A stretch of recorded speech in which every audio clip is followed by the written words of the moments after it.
Hi குட்டி. Hi Ramu. என்ன பண்ணிட்டு இருக்க? வண்ணத்து பூச்சியோட விளாண்டுட்டு இருக்கியா? ஹோம்ஒர்க்லாம் முடிச்சிட்டியா? வீட்ல அம்மா அப்பா பேச்ச கேட்டு நல்ல பிள்ளையா இருந்தியா இல்ல என்ன மாதிரி சேட்டை பண்ணியா? இல்ல, நான் நல்ல பிள்ளையா தான் இருந்தேன். ரொம்ப நல்லது. இன்னைக்கு நாம நம்மள சுத்தி இருக்கிற பொருட்களை பத்தி தெரிஞ்சுக்க போறோம். இதெல்லாம் எதனால ஆனதுன்னு நம்ம தெரிஞ்சுக்க போறோம். ஐ ஜாலி. உன்னோட சூழ்நிலையியல் புத்தகத்துல இருக்கிற முதல் பக்கத்தை பாப்போமா?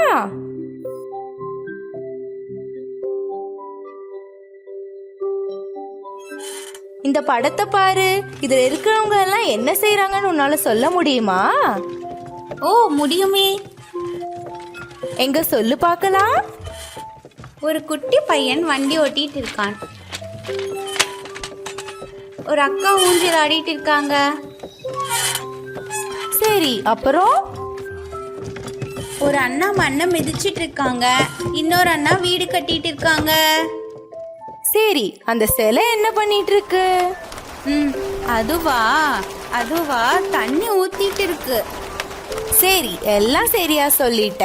இப்போ அவங்க பயன்படுத்துற பொருட்கள் எல்லாம் எதால ஆனதுன்னு உனக்கு தெரியுமா? இல்ல, தெரியாது. சரி வா, அவங்களே கேட்டு தெரிஞ்சுக்கலாம். நீ ஏன் அவங்கள கேட்டு தெரிஞ்சுக்கோ.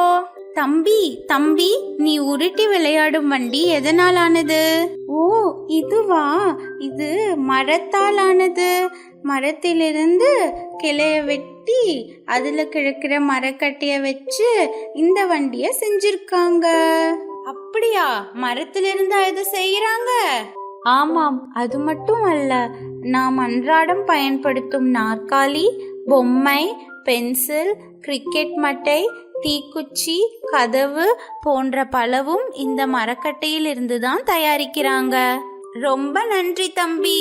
அடுத்து மண்ணை மிதிக்கிறவங்க கிட்ட போலாமா? ஐயா, நீங்க என்ன பண்ணிட்டு இருக்கீங்க? நான் மண்ணு மேய்ச்சிட்டு இருக்கேன்பா. எதுக்காக மண்ணு மிதிக்கிறீங்க? அதுவா, சுற்றுச்சுவர் கட்ட செங்கல் வேணும் இல்லையா? அந்த செங்கலை தயாரிக்க நான் மண்ணு மேய்ச்சிட்டு இருக்கேன். அப்படியா?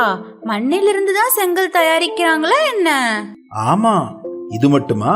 பானை, மண்ணடுப்பு, விளக்கு, கூரை ஓடு, மண் பொம்மைகள், இந்த மாதிரி பலதும் களிமண்ணிலிருந்து செய்யலாம். அப்படியா? ரொம்ப நன்றி ஐயா. அடுத்தது அந்த சிலை கிட்ட போலாமா? இங்க நான் யார்கிட்ட கேக்குறது?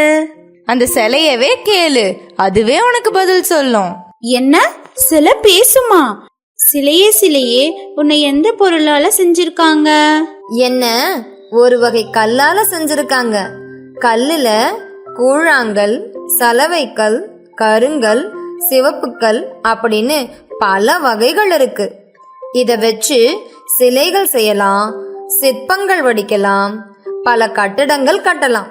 ஏன், நீங்க அணியிற நகைகள் கூட சில கல்லால செய்யப்பட்டதுதான். ரொம்ப நன்றி சிலையே, எனக்காக வாய் திறந்து பேசின. சரி, அடுத்து ஊஞ்சல் ஆடுற அக்கா கிட்ட போலாமா? அக்கா, நீங்க ஆடிட்டு இருக்க ஊஞ்சல இதால செஞ்சிருக்காங்க. இதுவா?